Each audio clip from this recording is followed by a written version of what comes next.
炒股唔使驚，兵哥喺大廳。喺股市冇乜嘢比漲停板更能夠吸引人。咁當一隻股票出現第一個漲停板嘅時候，應唔應該去追呢？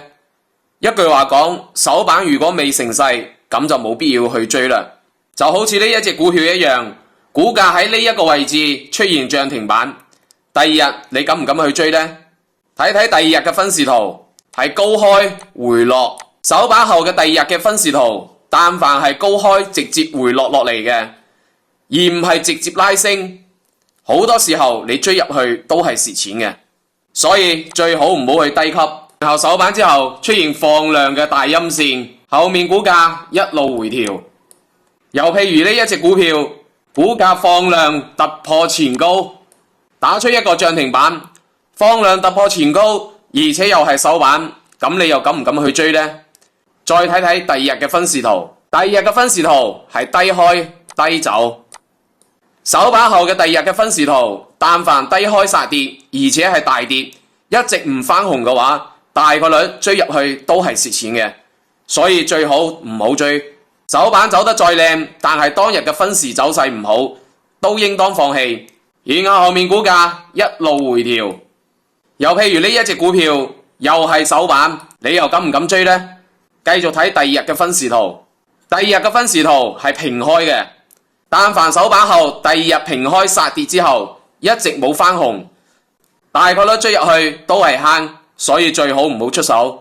然後後面股價繼續回調。所以呢幾隻股票嘅首板，如果你第二日去追，都係失敗嘅。佢哋嘅共同點就係首板未成勢，無勢不交易。